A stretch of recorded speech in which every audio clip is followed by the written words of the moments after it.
All right, folks, let's get rolling. Since a few of you came in after I asked the last time, I just want to make certain if anybody has a problem with being recorded during this, because it's a round table, we're trying to get as much input from that side of the room as from this side of the room. Please raise your hand. All right, we're all good? Okay, I'm Pete Marchetto. I'm with FieldKit, a not-for-profit that makes environmental sensing systems, stream gauges, and the like. But more importantly, one of our other parts of our mission is to make communities of different not-for-profit groups and others who monitor the environment. And what we want to talk about today is community-based water monitoring. We did a session like this last year, and it was much more sparsely attended, so thank you all for coming. Before we get into some vignettes from our panel on how community monitoring can be significantly more useful than just sticking something out there and hoping for the best, I want to give you a little bit of an overview. Just read you off what I had last year. In water monitoring, the breadth and depth of the data set is one of the greatest utilities that we can provide. Given that many New Yorkers are interested in the quality of water in their waterways, in their drinking water, and of the water on local public and private lands, then community-engaged data gathering has become the focus of many organizations and individuals. Raise your hand if you're involved in any of these organizations. A few hands up, okay, thank you. In this session, we're going to discuss ways forward for those groups and also how to get started if you've never done this before. This is citizen science, community science, however you want to term it. Participatory science is another one that I've heard recently. And so we're going to be looking at possibilities for doing things like supplementing official data sets, like the ones from the USGS and such, with observations made both by private individuals, by not-for-profit organizations, by academic organizations, etc. And the things to remember during this conversation that we're going to have. Number one, we need to coordinate in order to share resources and data and open them up across the state. Two, in this room there are no competitors, only potential collaborators. Outside this room as well, but let's just keep it in this room for the moment. That's what we can control. And three, continuous monitoring and grab sampling are only key parts of an effective monitoring program, but public education, outreach, and interaction are equally as important. And finally, before we go into our panel's experiences, I want to make an acknowledgement. SUNY ESF Syracuse campus is located in the ancestral lands of the Onondaga Nation, the center of the 6 nations of the Haudenosaunee, if I ever say that word right, I'll be lucky, Confederacy. We would like to acknowledge and honor this confederacy for its many contributions, including the original philosophy and practice of environmental stewardship, and especially their previous stewardship of the waters of the region.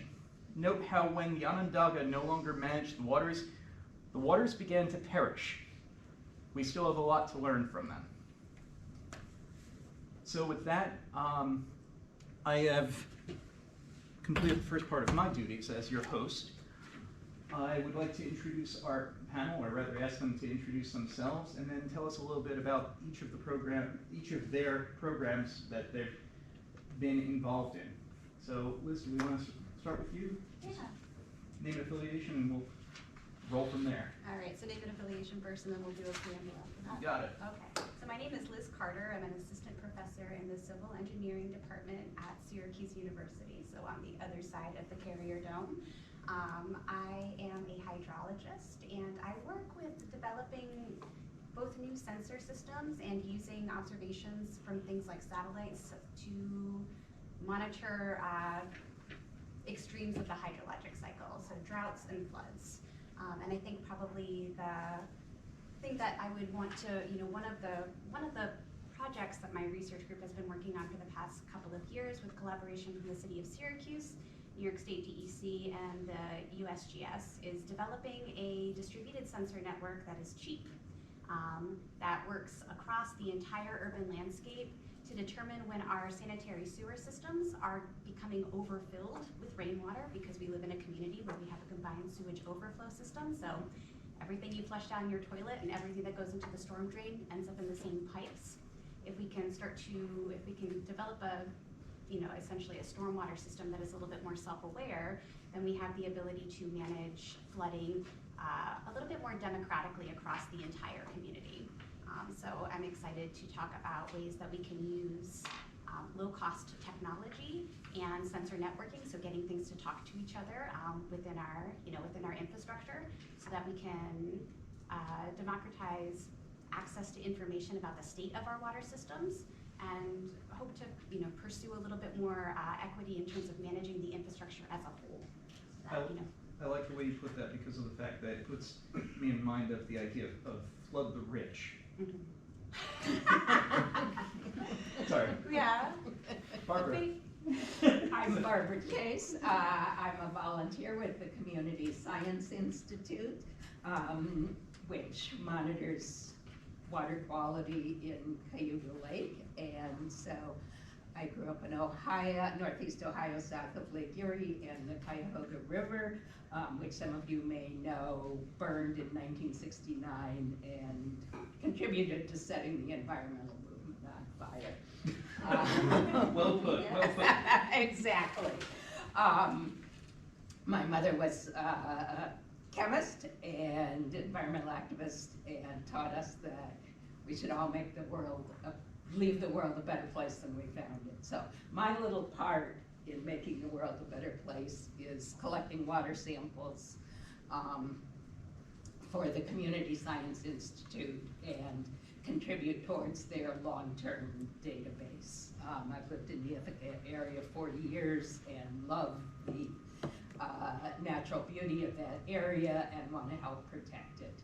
So I participate in 2 of CSI's programs for 10 years. I've been part of the Synoptic Stream Monitoring Program. I go out 3 times a year with a partner who's been doing it for longer than I have, and collect water samples on Enfield Creek, which flows into the Cayuga Inlet, which flows into Cayuga Lake.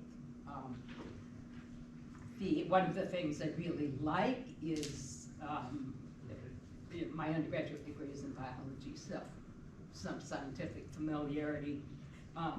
The importance of collecting quality samples. So, we follow the guidelines. We wade into the creek unless it's flooded and not safe, to a part of the stream where it's flowing actively, face upstream so you don't get any of the sediment into the samples, etc.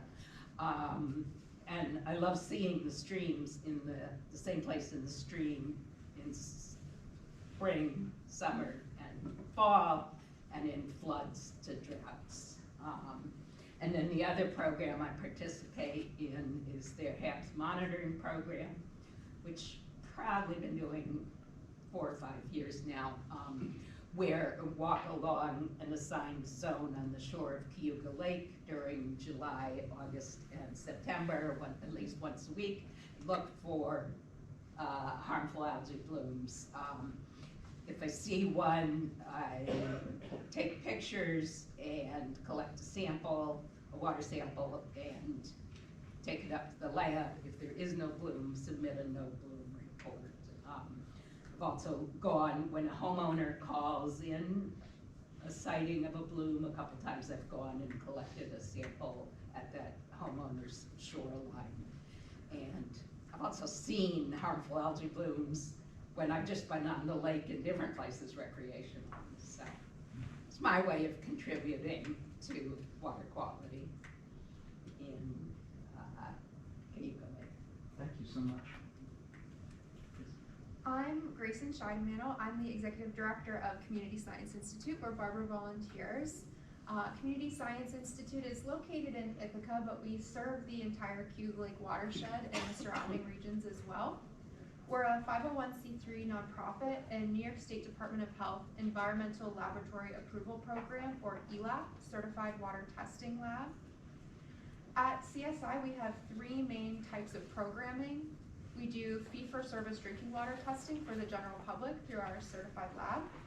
We do outreach and education about water science. And then the third piece is what you're all here to learn about today, which is volunteer water quality monitoring. We have 3 main types of active volunteer monitoring programs. We have our synoptic stream and lake monitoring program, which Barbara just told you quite a bit about. We have volunteers that work in groups to monitor their designated tributary or group of tributaries 3 times a year. And they collect samples that are brought into our lab for certified analyses. And that program operates under a quality assurance project plan.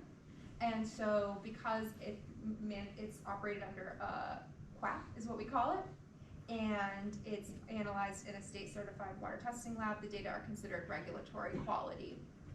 The data from that program are then available on our public water quality database. Like Liz said, one of the things that's really important to us is democratizing science and making it available to the public. Another one of our programs that started back in 2018 was our harmful algal bloom monitoring program, which Barbara did a great job of summarizing. I don't have much more to add to that, except we do have a harmful algal bloom database as well, where folks can see bloom reports in near real time and see the results from lab analyses as well. Our third and final program is our biomonitoring program, which started back in 2011, where volunteers collect samples of benthic macroinvertebrates to get a sense of the ecological health of our streams. And then in the winter months, we take those samples and invite volunteers to join us during open lab nights, where they get to really become familiar with the taxonomy and learn how to identify the different organisms, and really become well acquainted with the great biodiversity we have in our streams here. And that data is also publicly available on our website for right now, and in the near future on our database. Thank you so much. Quick question about your HAB program. Do you guys integrate at all with the DEC's HAB reporting program? Mm-hmm.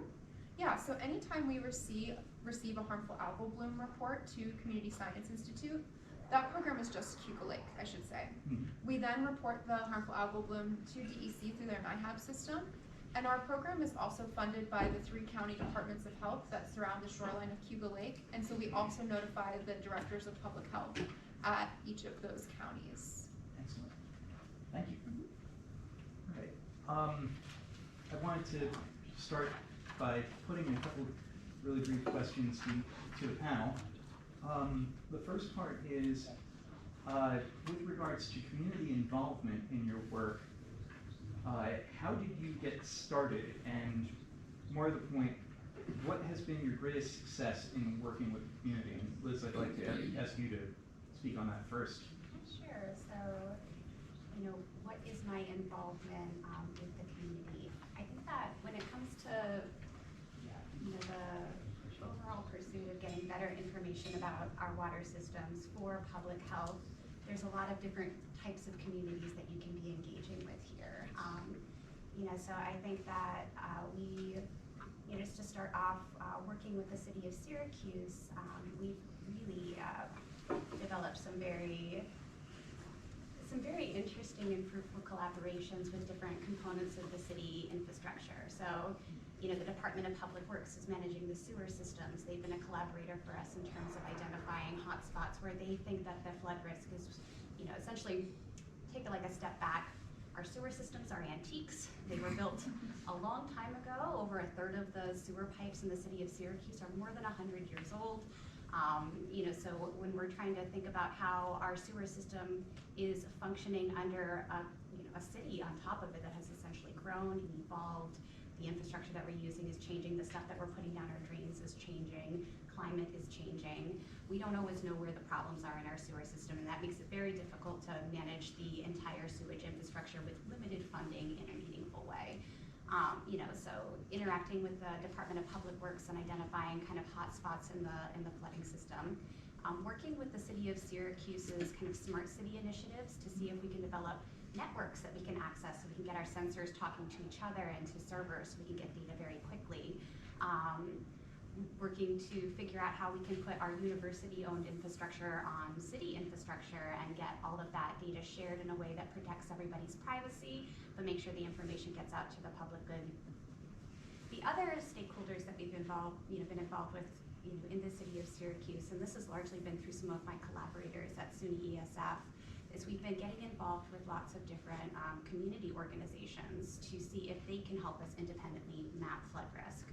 So, just a little bit of context here as well. In the city of Syracuse, we have a major flooding issue. This is called pluvial flooding that we have in the city. It means that it rains faster than the pipes can take it away in a lot of instances. And because, we live in a region where we have these highly localized storms, like those summer bursts of rain that will happen, when those interact with our sewer system, we end up with very unpredictable flooding that's happening in different places. And the flooding that we're talking about here is we've got stormwater and sanitary sewer water backing up into people's basements and backing up onto storm grates and kind of, flooding the streets in that way.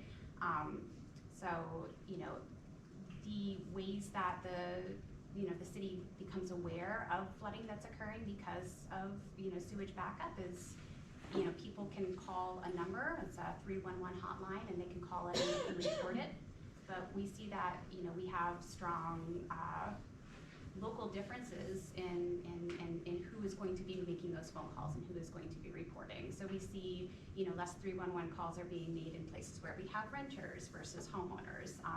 We see different distributions of 311 calls between different, different economic groups, different ethnic groups. Immigration status is a big thing that influences whether or not somebody is going to be reporting flooding. So getting engaged with different community stakeholder groups, including refugee organizations, including organizations that are, representing, we've got, we work with some retiree organizations, and, by just talking to lots of different people and saying, hey, where in your neighborhood is it flooding? Where should we put our 5 sensors if we can afford 5 sensors this year? Has kind of really opened up our eyes to the scope of the problem that we're facing in Syracuse in terms of hazard exposure, and also, helped inform kind of the dialogue of how we can build an infrastructure that can watch for this more comprehensively and make sure that all of the public is being protected by the public infrastructure. Yeah. Barbara, I guess this is kind of turning this on its head a little bit because of the fact that you're a member of the community who then came in to volunteer with CSI, but if you don't mind me asking, what was your initial, what built your initial awareness of CSI and their programs? And then what was the main motivator? I know you said originally that you want to contribute to the environmental movement in general, and also to, as you said, leave the planet a little bit better than you found it. But was there a particular story to your entry into being into a volunteer? community science? Yes, I live out in the country and I have a well, and my well was contaminated. And I thought it was because it was, I don't know, 2014-ish, we had 5 inches of rain in one day, which is very unusual. And so I took a sample of my water, and I called the health department to find out where you get your water tested, and they said Community Science Institute, and I took my well water sample up there and saw, they tested my water like they should, and it was contaminated. And but I also saw their information about volunteering, and so that's how I got associated with the Community Science Institute. It was just about the time I was retiring, so that's how I got started with the Community Science Institute, because I was, about to retire, happy to find an opportunity. That gave me a concrete opportunity to contribute. So actually a follow-on from that, if I Yeah, may. sure.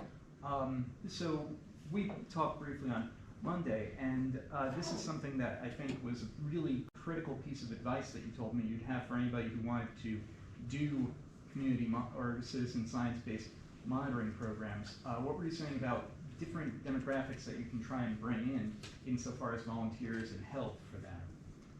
Well, I responded that, of course, one of the sources of committed volunteers is the newly retired people. I mean, I had a 30-year career in nursing that I retired from in 2015. So people at that age often still are in good physical health, looking for something else meaningful to do. So that's a good age group and they're likely to be committed to the community. So I thought that's a good resource. Another good point that Grayson brought up was you have at least 3 different programs that involve, so the biomonitoring program you often do on the weekends or early evenings, get families involved. I've seen, have a picnic at Enfield Park and then we'll collect the monitoring samples, gives kids a chance to play in the stream. That's wonderful. And then the HABS program is more flexible. The synoptic sampling program, it's on a given morning, so all of the teams collect their sample in the same morning. So that's where you get a few people can do it before they go to work, but the majority of people would be like your early retirees. You get your families in the biomonitoring program that you have on Saturdays, where you can get the kids involved. And the HABS program, the timing is much more flexible. You can do it anytime during the week. So I think that was an excellent idea, that you have opportunities, because most people are super busy these days, and you give them different opportunities to fit it into their schedule. So yeah, and Grayson, you had also said something about with regards to expanding volunteer networks. Once you get a few good volunteers as your core, what do you do? Yeah, so it can be really tricky to recruit volunteers. So the thing that I have found most successful at our organization is we have lots of volunteers who stick around for a long time. Barbara's been with us for 10 years. I have some volunteers who have been with us since we started monitoring in 2002, and they still come back every single year. It's incredible. 2 decades, wow. Yeah, it's a beautiful thing how dedicated these folks are to water quality monitoring. But the thing I find most effective to bringing on new volunteers is to have our existing volunteers kind of do that networking for you and bring folks in that they know, because it also creates a level of accountability. Oh, my neighbor David asked me to come help with this, and he's gonna see me next time I'm mowing the lawn, and he'll confront me why I didn't meet up with him to help out with water sampling. So bringing people in based on their local communities and networks, and that's also a really important piece of our mission and our work. It's not just about producing the science, which is of course very important, but it's also strengthening our communities around this shared and common goal of protecting water quality. And just adding on to that, you also have I'm not sure I know the exact title, but for children, learning about water, and that's building the next generation of both potential professionals and concerned citizens. So those children aren't going to be immediate volunteers, but I think that's really important. And the same with getting short-term volunteers in terms of students, college students, graduate students, high school students, getting them involved. It doesn't help your long-term program, but it helps in the longer term. That's how you develop.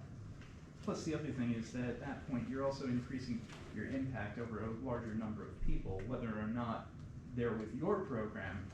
A great example that I know of is I had been working with a gal who was at the Brooklyn Bridge Park Conservancy, and so FieldKit was working with them on putting out some stations in the marina right next to the park, and this gal then wound up moving to Atlanta, Georgia, and getting a position at a nature center down there, and then she started up a water quality monitoring program there.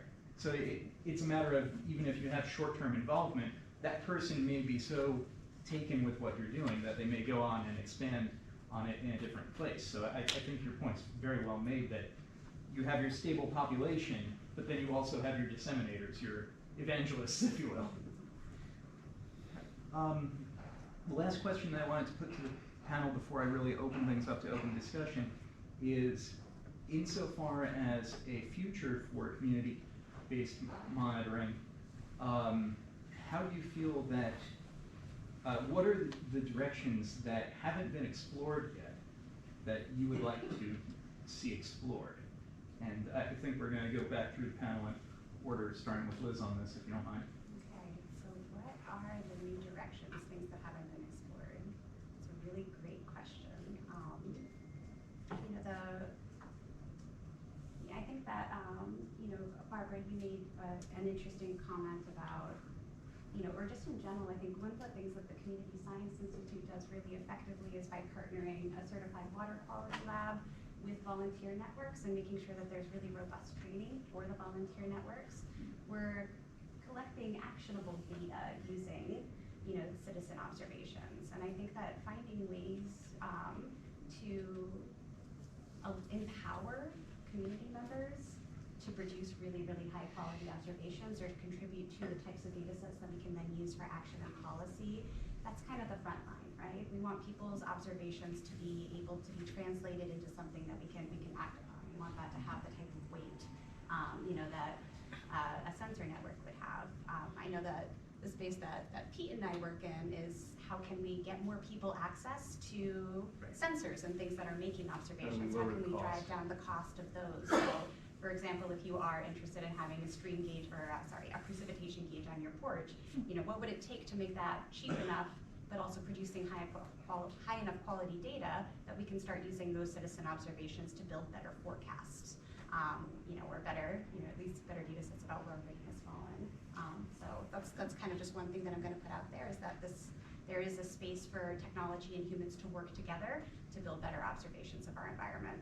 And I'll also note that from my personal experience working with FieldKit, one of the things that I do is I have a number of co-deployment studies that I'm doing literally in my own backyard. I've got everything from weather stations by Meter, Davis, Hobo, and all of them, and then one of our low-cost stations. And I'm finding that the data quality is roughly the same, and yet the price is significantly different. And I think that's one of the things that we've been seeing a lot on the low-cost sensing side, and some of you, Vic, I'm looking at you, are dealing with this on a day-to-day basis on the sensing side, where the quality of sensors that are coming out from manufacturers nowadays is so high that we have now broken the false assumption that quality of data and cost of instrumentation are somehow linked. So low cost is actually a viable alternative at this point in a lot of cases, whereas 10, 15 years ago it wasn't. So just wanted to make that point. But insofar as the frontiers of where to go next, Barbara, what would you say on that? I don't think Other than back to the stream again to see what the next season brings, because I think right, that's viable. Right, I think I'll pass to Grayson on this one. I think the next frontier I see is something that we have been doing at Community Science Institute for a while, but something I really am wanting to emphasize in the years ahead, as trust in science has really waned over time, whether we're talking about climate change or vaccines or pandemics. We've seen a lot of folks in the general public lose faith or trust in science. And I think that one of the beautiful things about community science or participatory science is that you allow citizens and residents the opportunity to engage in the scientific process and therefore build trust in the data that's produced. My volunteers can go on our database and know that that result came from their efforts. They were the ones who collected that. They were the ones who picked through the samples of the mayflies and figured out the different families.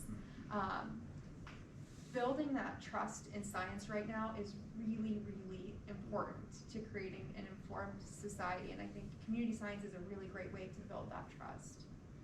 Complementary to that, I'd also tell you that, speaking as somebody who used to be a calibration technician early in my career, one of the best things to do that with also seems to be making certain that measurements are actually traceable and repeatable in that same way for quantification by mechanism, like through instrumentation.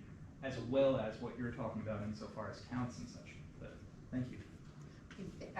And I will add something to that. I was just glancing through the website last evening and read, and I think it was old, but I think it's equally important to what you were saying. This was an article in the local paper by someone who was outraged about trash in the local waterways and saying, nobody's doing any monitoring and nobody's testing for E. coli, and Grayson had written this very gracious reply saying, thank you so much for helping pick up the trash, and I just want to correct that actually there's a very active program monitoring the water quality, and that just to me emphasizes the importance of scientific education and correcting misunderstandings in a positive way. I won't let anybody get away with discrediting my volunteers, especially publicly. That's actually another really Yeah. good point. If you're gonna run a program like this, you need to be there for your volunteers, Yes. because normally, a lot of people who ask for volunteer labor forget that it's a two-way street. And if you're asking for volunteer labor, you have to be able to do more than just give them a pat on the back. If their work is being questioned in any way, you need to be able to stand not only behind them, but also in front of them to take the brunt of that public opinion problem. So it's something I've certainly experienced as well, both when I've volunteered and also when I've had volunteers working with or for me, where there's that asymmetry. Sorry, just... Right. I will say that that's very important, treating volunteers with respect and appreciating their work, and I certainly feel that from community science and other volunteer organizations that I have more of a leadership role in. I actively appreciate the volunteers, so I have a little bit of it from both sides. So yes, that's very important. So to that end, I wanted to ask our audience to raise their hands if they live in a watershed that they know is currently engaged with or has a community monitoring program engaged in it. I know that I do. All right, now those of you who have not raised your hand, question for you. Is it that you don't know that there's one, or is it that you're certain that there isn't? And in the latter case, would you be interested in trying to help start one? Anybody have any opinions or thoughts on that? All right, that was a dead end. Sounds like a lot of work. Yeah, it does. It does. Now that's a really good point. So the perception of most community monitoring programs is that they are a lot of work. I can tell you a little bit about some of the ones that I'm peripherally involved in down by me in the Delaware watershed.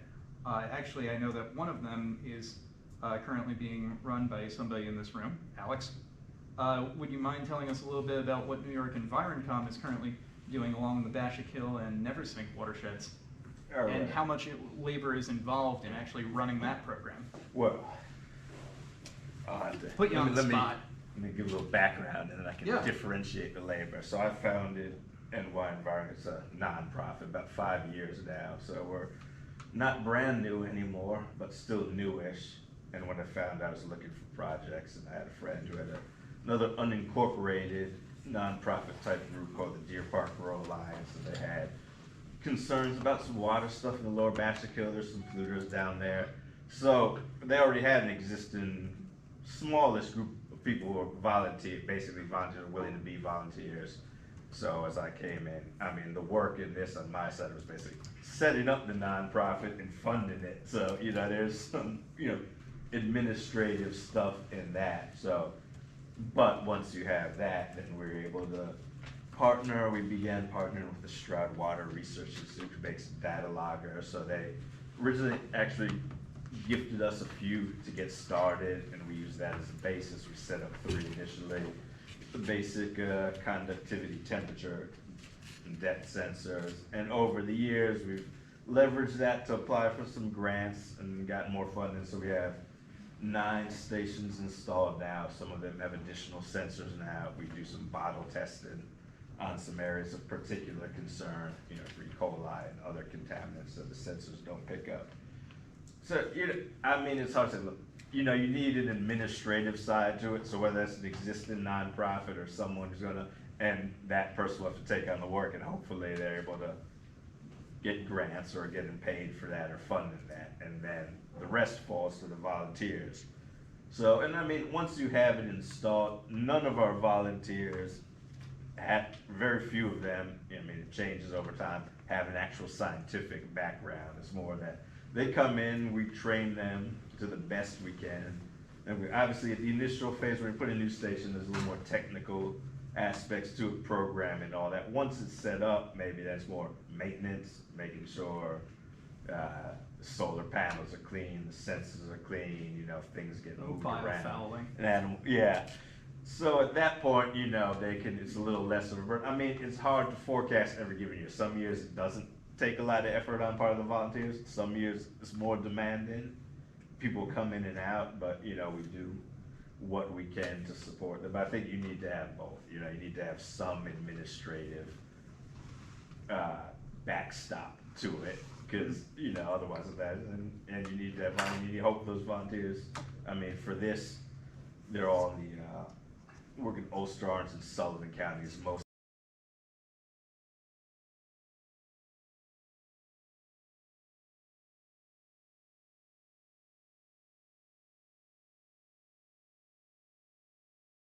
Also do with Upstate Freshwater Institute.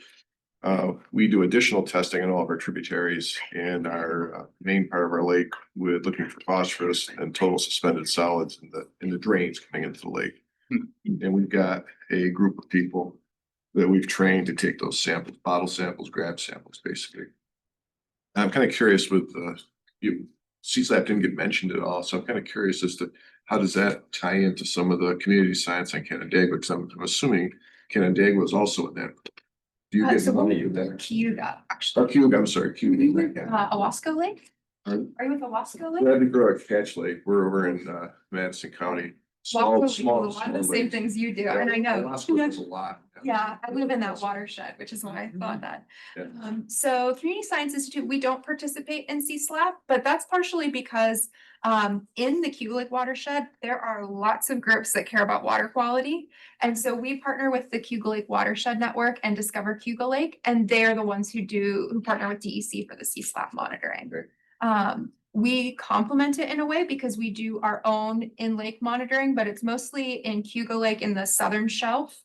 And we do that through part of our one of the kids programs that Barbara mentioned is called Journey of Water. And we take kids through different hands-on activities related to water science and water quality monitoring. And they do water quality cruises with us and our partners at Discover Cayuga Lake and collect lake samples that end up as a piece of our database. Okay, great. Yes. Yeah, I'm Dave Carvin, Executive Director of NICEWALA. There you go. Don, thank you. Nice, great description. I know embarrassingly little about your organization, and we should talk, because I've known about you for years, but you guys do great work. So yeah, we're just very quickly, our Citizen Statewide Lake Assessment Program, CSLAP is statewide. We have 370 members now, lake associations and individuals. And Don described very well the kind of sampling we do in Upstate Freshwater Institute does our lab work. So yeah, this is really great. I mean, hearing about all the ideas about volunteers and how to keep them and so on. My partner in crime, Nancy Muller, who's our full-time CSLAP coordinator, who works very closely with her equivalent at DEC, is not here. I know, I'd asked her to be on So the panel. please She's don't in ask any Albany, right? question. Huh? I think she's in Albany right now, isn't she? She's scrambling at this point, just getting our seasons fired Yeah. off. So, you know, training is starting, or already has started, I guess. So this is her busy time. So she's, Yeah. so We were lucky to have her around last year, but yes, she's amazing, and she works very closely with Lena Onion, who's the DEC CSLAP coordinator. We have a very long-standing relationship with them for the program. So I just want to throw that out there because Don brought us up. Thank you. Excellent. So I'm gonna let this meeting go totally rogue for C-SLAB. So I'm Echo Lake C-SLAB. And It's a C-SLAB. What's your hand? I would say, Represented, sorry. when I hear about these, you know, as a citizen scientist. Yeah.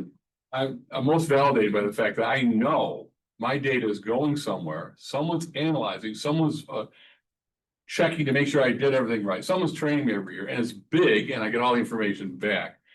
So when we talk about community science, you guys are talking about it a little bit in the wrong direction. I don't want to start an initiative. Right. I want an initiative to start and for me to join in. And I hear all the time about what's happening in Ithaca, but once I cross the divide at Caroline and into my drainage basin, which is the Susquehanna drainage basin, it goes to Baltimore, yours goes to Newfoundland. And it's just a different thing for me to, so I'm all over. So this, how do you like this commercial? What Nice Full is doing is it's validating our, and we feel like we're part of an organization that's big, is validated and it goes to DEC. So we think that we're doing a good job. I think what you're gonna do, what you need to do to make more community science available to people is to make sure that they understand it's an organization that needs them and it's all being collected for the greater good. So that's just my mini commercial.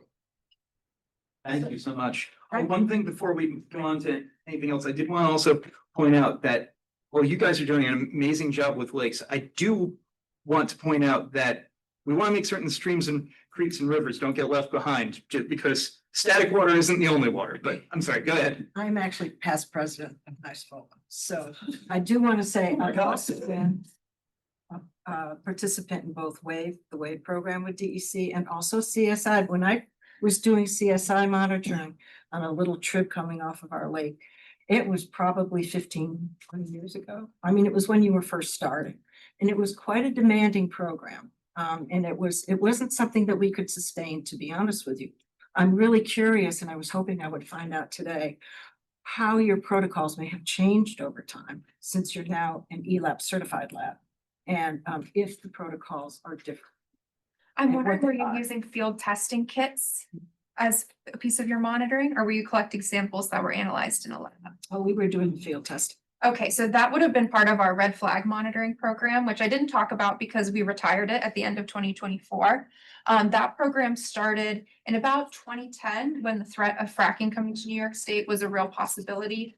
And I'm originally from Western Pennsylvania, so frack country. And what we didn't have in Pennsylvania was a baseline data set of water quality. So that when folks were coming to their town meetings and saying, look at this mason jar of my well water, it is brown, you could light it on fire. The oil and gas companies could say, well, you don't know that it wasn't like that before, which is a very valid point.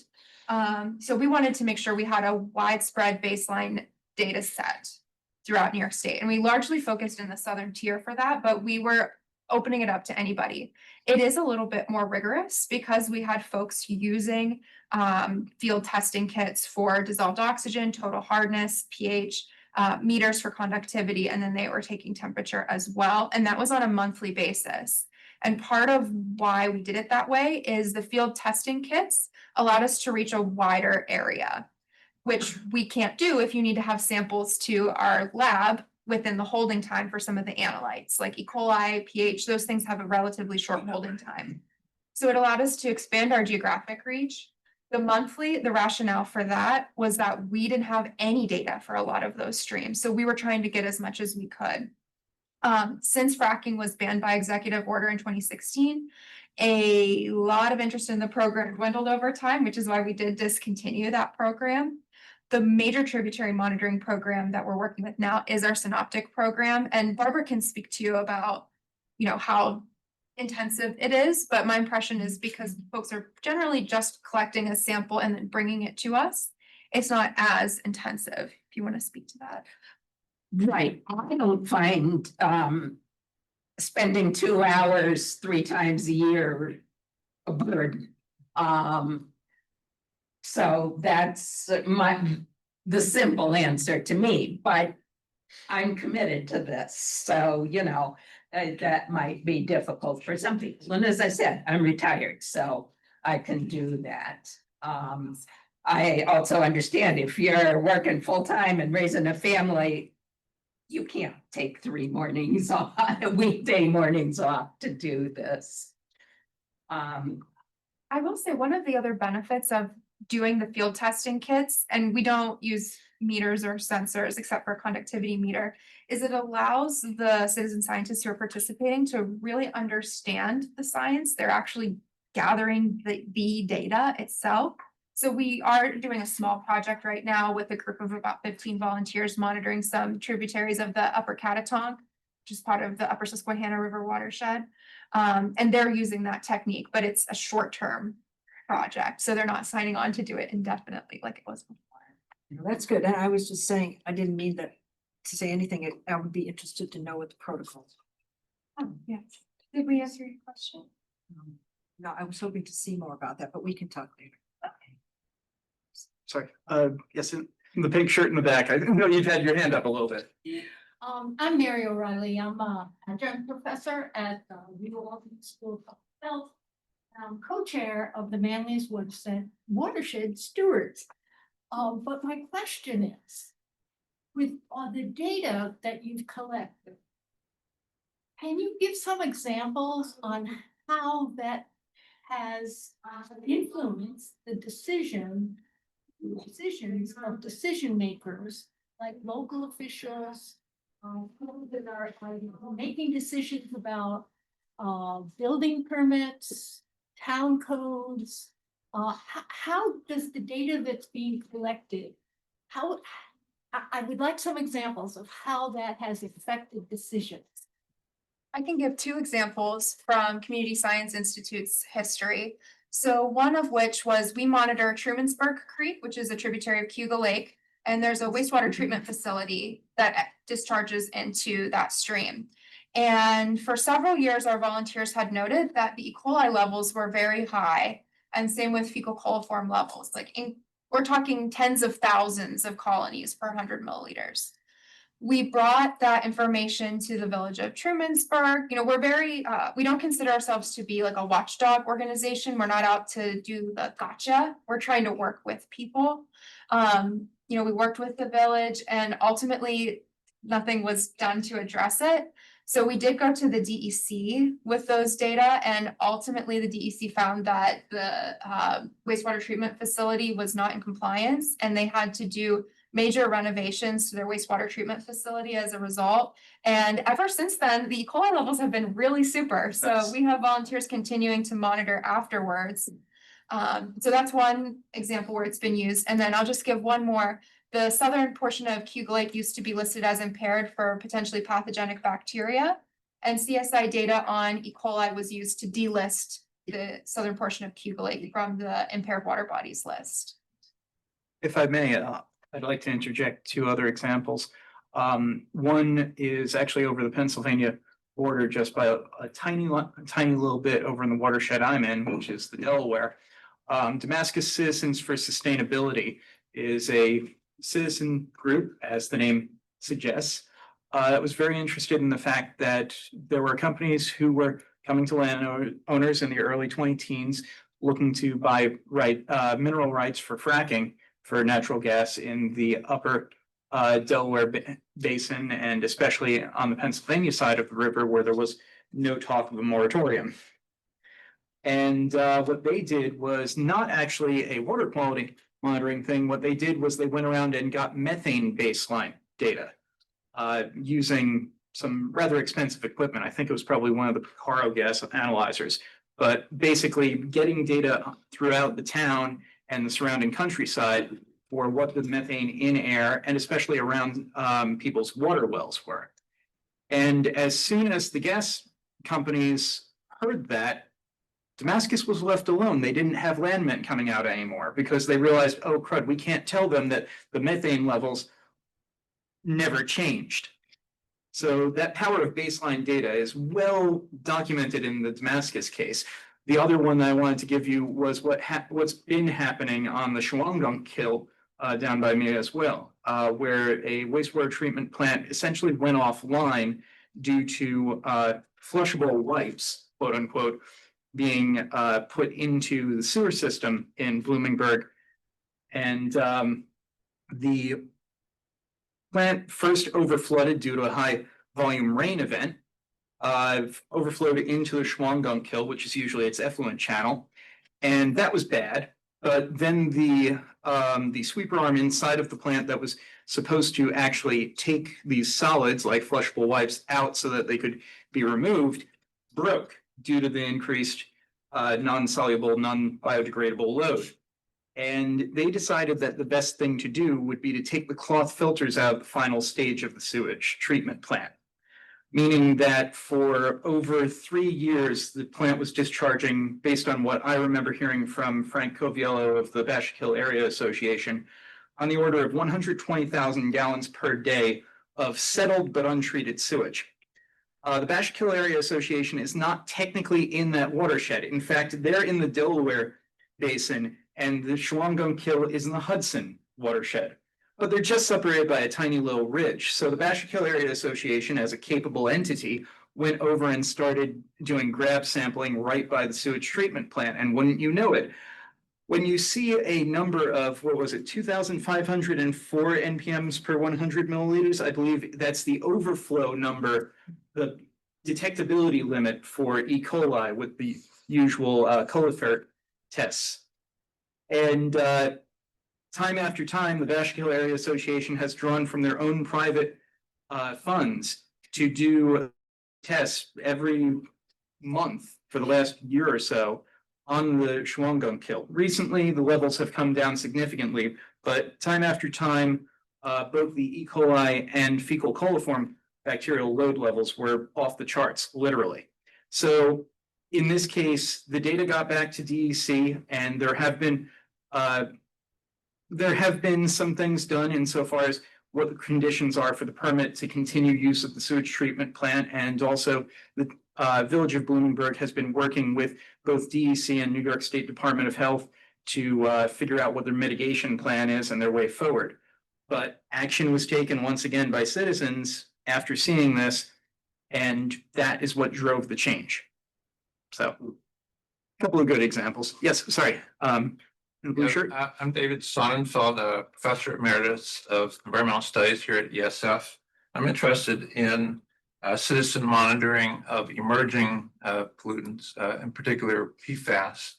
And I've been following a little bit the work of a couple of organizations in the Pittsburgh area, the Three Rivers Water Keepers and Women for a Healthy Environment. They've been doing riparian sampling for PFAS using a low-cost test kit that's commercially available. And they've been very effective in both collecting that data over time and using it as a way of monitoring and looking for both source point and non-source point contaminants in their river systems. I'm wondering if there are applications like that in New York State that where emerging contaminants and a variety of commercially available test kits might be used by citizen scientists or volunteers. You like to take that one? Speak to that from Community Science Institute's perspective. When it comes to things like PFAS, it's very difficult for volunteers who have not been properly trained in the rigorous sample collection protocols that are needed for a PFAS sample to be collected. So because PFAS is in just about everything, it's really hard to not contaminate a sample whenever you're trying to collect one. In fact, we have folks who will bring in samples for PFAS testing for drinking water, and it's not uncommon to see their field blanks fail because they were wearing cologne when they collected the sample, for example. And so there's that piece. Also, the cost for a certified test is exorbitant. We're talking like $700 a sample, including a field blank. So that's not really feasible for an organization of our size. As you mentioned, there are some lower cost tests that are more available. It's something we have discussed as an organization, but doing so in a more targeted way. So right now, the way our synoptic program works is we're very spread out. We're monitoring for basically the same suite of analytes at over 100 different locations in the Cuba Lake watershed. If we were to do PFAS testing, we would maybe focus it in areas that we thought were better candidates for contamination. The other piece for where we are locally is the lab at Cornell. It's Damien Helbling's lab that is doing PFAS monitoring in the Cuba Lake watershed and some of the surrounding areas, and they're doing certified tests with trained sample collectors. And so it would almost be duplicating efforts for us to do the same. Also, if I may speak to that from the detection and instrumentation perspective, I mean, there are a number of sensors that are being talked about at poster sessions here. But speaking as somebody who usually stands between what sensors get put into a data logger-based system and what doesn't, I need to see a lot more improvement before I could see something that's actually going to be able to give me reliable results from a logger in the field. So it's probably still a couple to few years away for us to actually get low-cost sensors for PFAS. The regulated levels for it are in like parts per trillion. Exactly. It's kind of mind-boggling. Well, they used to be. Now they've rolled that back a bit, unfortunately. I'm sorry, and the green shirt here? Yeah, I think kind of building on the previous question about how the data is used and supports decisions. I was wondering if you had any experiences with how the information helps to inspire local actions by homeowners that, you know, maybe they avoid using fertilizer or put in, you know, shoreline buffers or get their septic pumped out or other actions, you know, taken at that local level. Have you seen it, the data help to inspire it, those types of actions? I feel like I've talked a lot. Do you have anything you want to say, Liz? Otherwise I can jump in. Yeah, I think that you should. Okay. Take Sure. So one of the most inspiring things that I've seen come out of this work is the way that our volunteers who are engaged with the monitoring sort of become community advocates in their neighborhood. So a really good example of this comes from our harmful algal bloom monitoring program. Our volunteers in those programs are very aware. Most of them do live on the lake. So they have talked to me about, you know, reducing using fertilizers and things like that, but also being ambassadors in their neighborhood, talking to folks about harmful algal blooms, educating them about it. If they see folks swimming in a bloom, which happened quite a lot last summer, they might go up and explain to that person what the harms of doing so are. And we have a volunteer in the Salt Point area on the east shore of Cuba Lake who actually worked with her local municipality, the town of Lansing, to organize signs that she would put up anytime there was a harmful algal bloom and then take them down afterwards. Because what we've learned is there's a lot of sign fatigue. If people are constantly seeing signs, harmful algal blooms, but there isn't one, people just start to not see them anymore. So she goes in now, puts them up when there's a bloom and takes it down when it's away. So that's a good example of some local action that's been taken. Thanks for asking. Sorry, Scott, and then, sorry. Sure. This is a question for, I think, everyone on the panel. One thing I'm wondering is, how do you select where you actually collect these samples? And I sort of recognize that there's probably, particularly for like synoptic style programs, multiple uses, but you can imagine targeting in certain ways could really benefit certain outcomes. So for instance, if you wanted to know whether or not BMP that DEC helped support actually did anything, having something upstream and downstream could be useful. There could be other uses. I'm wondering if any of that stuff for any of your work comes into play when you think about where to collect samples, or is it just constrained by where volunteers are and when they're available, and that ultimately sort of drives some of this, or what balance is being struck? So I take answers from any and all. I wasn't involved in choosing the sites. They were. So you get somebody else to do it, I see. You're right. No, they were, these site, I've been doing the stream for Enfield Creek for 10 years, and the sites were chosen well before that. My first year with training, I did go out with the Newfield team, and like, sometimes it's just practical things. One site we were supposed to sample, there's poison ivy all over the place. I said, I'm not walking through that poison ivy. You know, So how the original sites were chosen, Grayson can speak to, but I can also just make comments. Sometimes, we sample on this site just off, State Route 327. Well, they're repairing the bridge. You know, so we move upstream, 50 yards. And we note that on the data collection form. So if something is a little different, you can look and see why, but how the original sites were chosen. A lot. So it was also before my time with the organization, but I do know that the sites that we monitor today are largely, they were decided in collaboration with local municipalities, our local soil and water conservation districts, and volunteers. So it was sort of a group effort. We're doing largely long-term baseline monitoring.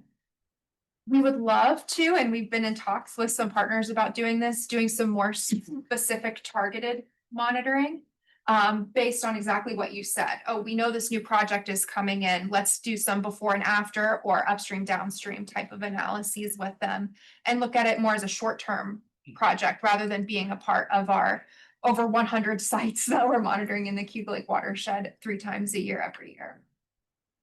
I do want to say, I think that this kind of gets at the pith of what we're talking about when we're talking about community science. We have our regulatory agencies, EPA, DEC. They set the laws, but they don't necessarily have the resources to be monitoring or doing enforcement, and so finding things like the Trumansburg wastewater treatment plant or the wastewater treatment plant that you referred to that, are in violation of these standards. They're the ones that, the wastewater treatment plants are the ones that are sampling and reporting their effluent to the EPA. They have some strong financial incentive to have high quality, effluent coming out, and there's not really any resources for them to fix problems with their facilities if they exist. And, so I think that on my side of things, where we're trying to determine where we can put instruments, figuring out how to, this is all about translating, the community knows where the problems are. We, people who are bringing in a jar of water from their well after hydrofracking started, they probably can say with some certainty that it didn't light on fire before there was this, It's a baseline. Yeah. And so just kind of figuring out how we can take those community observations, translate them into actionable samples, and then, bring that back full circle so that we can start allocating resources. That's the whole point of the argument here. But how you can optimize across that front is where it starts to get tricky, because there are so many different stakeholders and there are so many different things to be watching out for. But yeah, any monitoring objective that does not take into account community perceptions of risk is going to be missing a whole lot of the story. And for that matter, I can speak as somebody who's put out a lot of data loggers of different sorts, that accessibility seems to be a big driver insofar as just being able to get your data back and your instrumentation back. So there is always going to be a slight limit on what your spatiotemporal monitoring profile looks like, just because if you can't get to it, you can't sample it, or you can't take measurements from it. Sorry, go for sure. So the monitoring issue is really interesting to me, and I present a different model maybe. If anyone is aware of Purple Air, which is a system where people buy individual monitors to monitor their air, and they mount it on their house or something of that nature. And there are thousands of them, and that's an underestimate, around the United States. And you can go look at a map and get a trend of what is going on with air in your area because of it. We happen to be the only one in Preble that has one, so, but that idea that individuals can buy a monitor and it can be set up so that it would be connected to a bigger system that would then be easily available for the public to see. I would ask, how do we think about doing something like that? And maybe we start with like a city, like the city of Syracuse or something of that nature. That's probably the space that Pete and I work on. You are. Yeah, Yeah. so there's, so the Community Science Institute has come up with this gold standard of training citizens to collect research quality samples. I think another way to approach empowering the perceptions of citizens is to provide sensors that they can use that can easily and in a very controlled way replicate what they're seeing. And so, this is an active front line of research here. The difference I'm saying is not provide them with sensors, allow people to buy them. That's actually the model that we follow at FieldKit, and our model is supplemented by the fact that we actually do these field schools.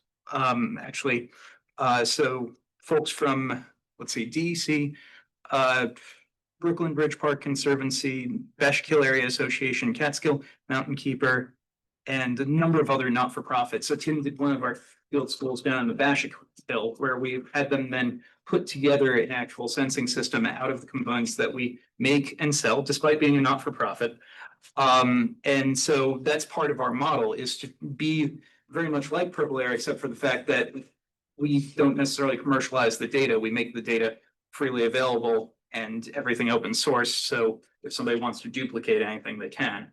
But to your point, it's a matter of, if you're trying to get people to bring in data, then having them have skin in the game by owning the device that's measuring the data is an extremely useful tool, because then they are the ones who are going out for the training and taking ownership of the instrument. I mean, I've got a batch of, I've got 6 of our FieldKit stations and a whole bunch of other things co-deployed at my property that I maintain every single week. And I mean, yes, I get paid to do it, but I'm also crazy about data and would probably put 3 different depth gauging sensing systems or sensor nodes on the brook by my house anyway, because I'm just crazy like that. That being said, I don't know if I want to spend the money if I wasn't getting paid for it. So neither here nor there. For a single sensing system, though, or a single sensor node, I think you're spot on that if you make it affordable enough, if you build it, they will come, essentially. And I think that will happen more and more in the not too distant future with water quality, and more to the point, water chemistry, because quality implies things like bacterial load monitoring that require lab testing to really get good numbers out of. If you're looking at electrical conductivity, dissolved oxygen, pH, or like temperature or stage height, those are things you can do with electronic sensors with no issue whatsoever, with an asterisk. But you're the other sensors person in the room, but So easy. it's so easy at the beginning of the probe lifetime, but when you have that dissolved oxygen probe out there for more than 3 months, it corrodes itself into non-existence. Sorry if we've gotten sidetracked. Sorry, we had another question. This is kind of a follow-up to what Liz was saying about the perspectives of communities. And I wonder if there are opportunities to integrate sort of diverse ways of knowing into the monitoring that's being conducted, especially are there ways to integrate traditional ecological knowledge and perspectives of disadvantaged communities into some of the monitoring protocols, or maybe even stories about what places would have been like pre-settlement. And I'd be curious about the thoughts on that. I think that like one thing that came up earlier, what is the front line of citizen monitoring? On one side, there's getting the community to trust science again, and on the other side, it's getting science to trust the community again. And I think that we as scientists, regulators, people managing water quality, it would be worth our while to invest some time and energy into figuring out how to formalize interpretation of non-traditional data sources and translate that into management decisions. I don't have a solution for how. I do have a here. And by me, there's a lot of education being done by the Bashkill Area Association and the Mamakating Environmental Education Center to really bring in the Lenape ways of knowing the water, and then build on top of that a water monitoring program. that integrates the two when they're telling the public about what the history is, as well as what's currently going on. And it sounds to me like that's kind of a very stable footing for what both of you are talking about.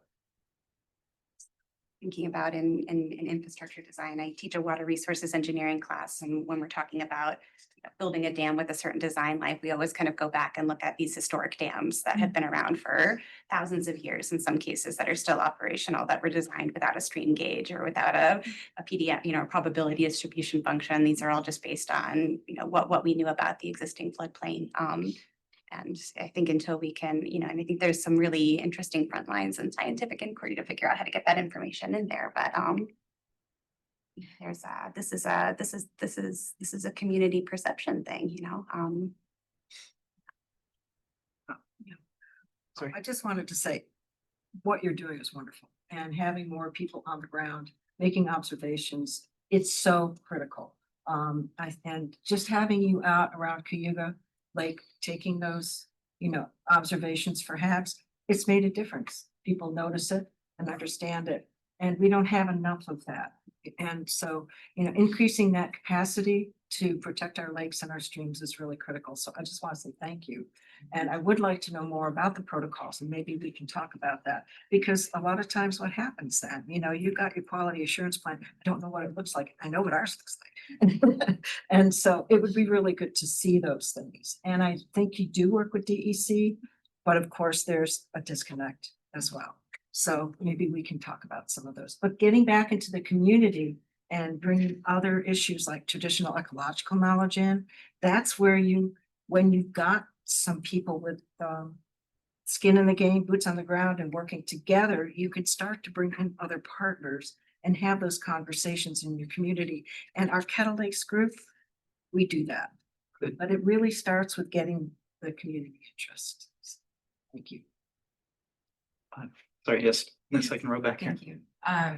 On the topic of community, Grayson, earlier you said that you don't want to be that watchdog and you want communities to trust you. And I was wondering, what are some of the methods you've used to interact with them in a participatory way, other than the volunteering, but like the polluters and things like this? Yeah, good question. So like in the instance with the Trumansburg wastewater treatment facility, we didn't immediately go to DEC. We went to the village of Trumansburg, we went to the wastewater treatment facility, and we said, hey, are you aware that your discharge levels are quite high for E. coli? You might want to take a look at that. We're trying to work with them before going straight to a regulatory agency. Maybe I shouldn't say that with DEC folks in we're not trying to get anybody in trouble. We're trying to protect water quality. And so another piece of that too is there are a lot of conceptions in the Cayuga Lake watershed, particularly in the Ithaca area, about what pollution actually is and what it isn't. And so there will oftentimes be folks pointing fingers at, let's just say, agriculture.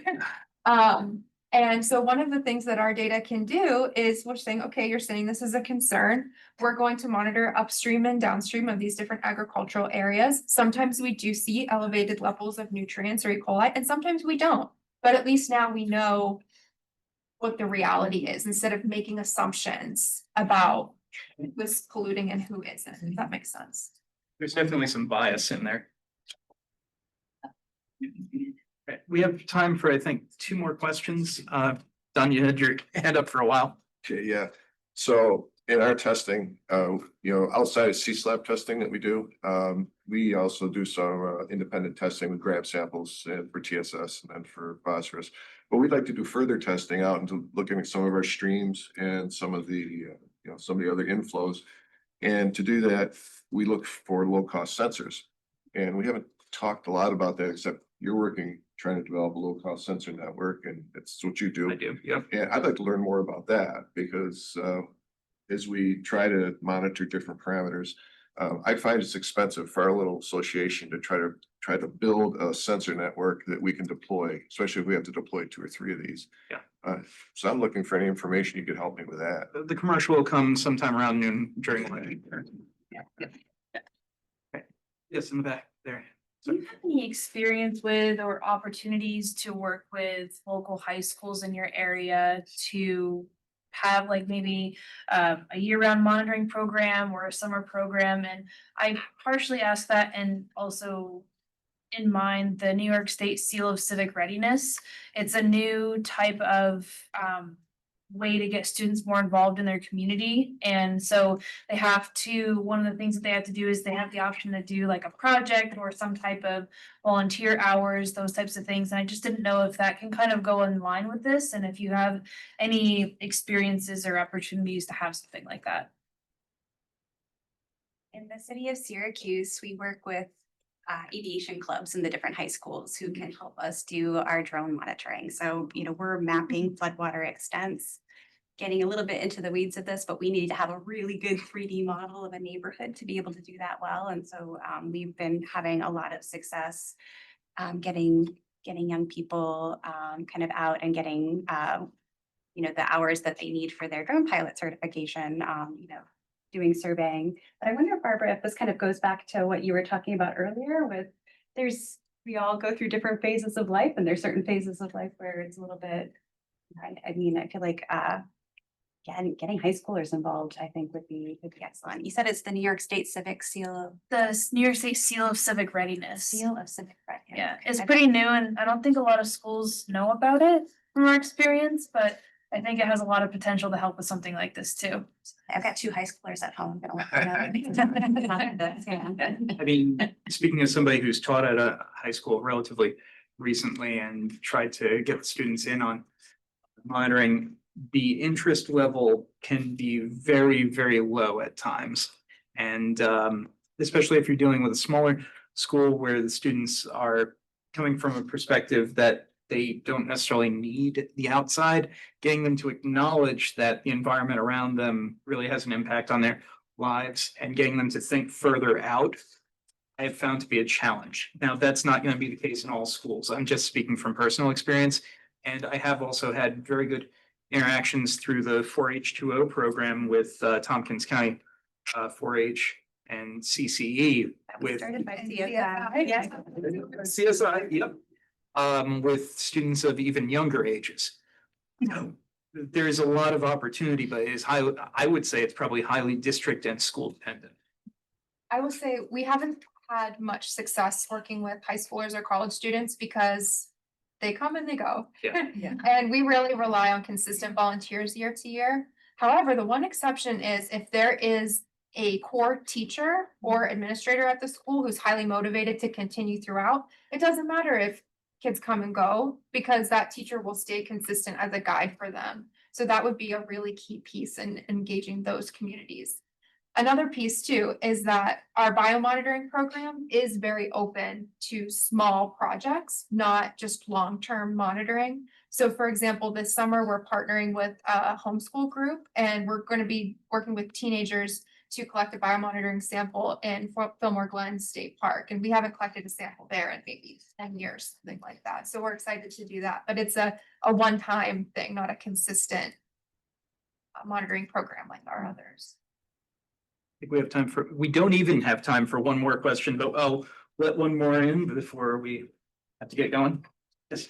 My name is Jasmine James. I'm with Bramble. I just had a quick question about data availability. I know you mentioned you have your website and you have a database, which is fantastic. And noting too that you went through the process where you have a CLAP and ELAP certification, which is huge from a funding perspective. I was just curious to hear more about, there's the CSLAP and NISFL that work together with DEC to have that kind of nice one-stop shop for a database.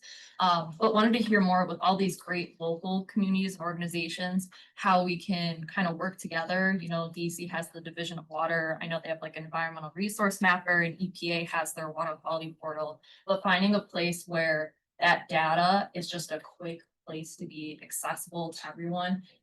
I'm like so excited to hear about your program, so I want to look that up after. But some folks without knowing might not be able to access that. So I just wanted to hear more of your perspective on that. Yeah, so you can find our database at database.communityscience.org.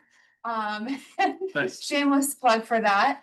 What you're talking about of having all data in one place, there's actually a piece of legislation in the pipeline called the Open Water Data Act that's trying to do that exact same thing. And I'm not going to say anything more about it because I'm not educated enough about it to speak to it. And there is I will say one piece of it is that they are trying to incorporate citizen science monitoring into that. CSI every 2 years submits our water quality data to the DEC through the integrated report on water quality. However, there's only certain analytes that they're interested in. And so that's the only thing we're submitting to them. So we're maybe going above and beyond what the DEC would want for that. So for example, they don't necessarily want E. coli data on a Class C stream. But we still think it's important because even though it's not classified as a water body best used for swimming, we know that kids are probably traipsing around and swimming in those streams. So we think, yeah, dogs too. The dogs are also our children in some cases. And so we know that those data are important. And so those are things that you can find on our database. But I don't want to put down the DEC at all because we are fortunate in that we are working in a regional area and we have a lot more resources to dedicate to that, whereas DEC has a whole state to take care of. I can't imagine that burden. Just to pipe in from like sensor enabled citizen recording as well, a very complicated but very important part of designing a successful sensor network is figuring out how to, you know, maintain and create a dashboard that is accessible, that interfaces with other databases and making sure that there's data intercompatibility so that, you know, if you're downloading a map from this place, you can easily line it up with a map from the other place. It's kind of a, It's a big bugaboo, and the thing is that speaking from FieldKit's perspective, portal.fieldkit.org, there's another plug. That's where we keep our data, and it's currently, we've got the policy of it being open in perpetuity. As a not-for-profit, we're looking at the possibility of creating an endowment from one of our grants to actually serve as our data storage fund. Stroudwater Research Center down in Pennsylvania has, along with, I think it's Limnotech, they've brought online EnviroDIY and Monitor My Watershed. I can't remember if it's .com or .org. That's another online database for water quality. And really, then there's the group at NCAR and UCAR in Boulder that are actively trying to centralize earth science data of all sorts using the CHORDS system. That's just CHORDS. And they're trying to figure out a way to do exactly what you're talking about with creating one overarching API to allow for data to flow in from these other online data portals and databases. So somebody's trying to work on it, but it's got some problems given the fact that CHORDS also, along with a lot of the others, doesn't accept non-quantifiable data. So you can't do like quality assessments based on observations from individuals in the way that you probably want to be able to do. it's a major engineering frontline in the field, and it's kind of like we're at the era of electrifying all houses when nobody's outlets are compatible right now, you know, so we've got to do a little bit of re-engineering the grid. You know? Outlet and API, that's basically what the exact metaphor. Right, yes. With the current atmosphere, so to speak, in our country at the moment, with a push to undereducate people, as you see with PBS and NPR being pulled, or finances being pulled for those. Are you experiencing anything of that nature with the grants that you're talking about trying to get and with public input of venues? For me, I'll say that we're luckily on private foundation money, so we don't have as much of a problem, but there are a lot of our potential customers, collaborators, and clientele for FieldKit that are indeed running into that exact problem. And one of the things we always recommend to them is see what you can do to diversify your funding streams, because almost nobody within the normal academic research space seems to be primarily pushing towards the private foundation and direct giving methods. Whereas also we've seen a lot of use of like experiment.com and other crowdfunding entities online to be very useful for small scale grants, especially on the instrumentation rather than staffing side. I don't know if any of you want to speak to that. But now I know you're gonna go out to those websites, right? Yeah. The funding landscape is deeply uncertain right now. I think that, anybody who's affiliated with federal funding in this room will tell you that we've all lost something. We don't know what's happening with most of our funds. In terms of how, I think the other thing that I want to point out that is something that I think citizens should be aware of and should be watching is what's happening to our public databases, what's happening to our climate data, what's happening to our satellite data, because maintaining those data sets and making them available to the public is quite expensive. So like NASA primarily contracts with different universities who are using Amazon Web Services to get satellite data to researchers and to different institutions, for example. So these are infrastructure that are very important. These data pipelines are very important infrastructure that require funding. And I think that it is in everybody's best interest to keep an eye on those data sets and make sure that, in your ordinary day-to-day life, advocating and talking to your elected representatives, make sure that those are being protected because they are important national assets. There are also a couple of projects out there right now where people can volunteer their computer space and computer connection time to actually download data from the accessible databases to safeguard it. I don't remember the names off the top of my head, but if you look for them, you will find them. And exactly like what Liz said, that's why we maintain our own database, because we will be resilient to those changes in federal or state priorities.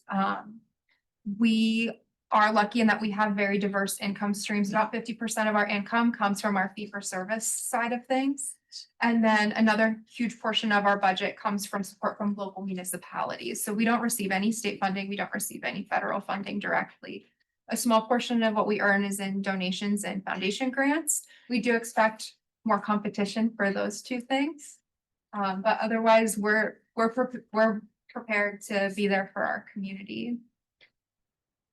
And with that, we'll have to close it up. So thank you very much for. It's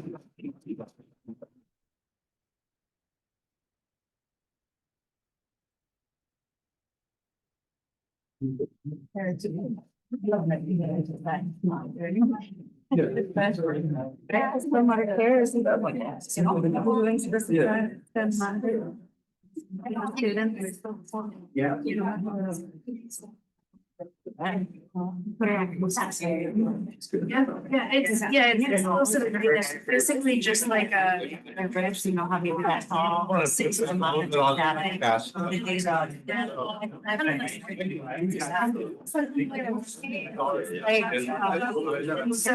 got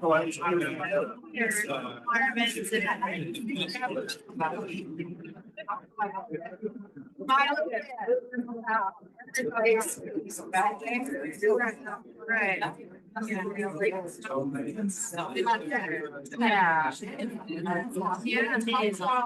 These exercises in those time areas,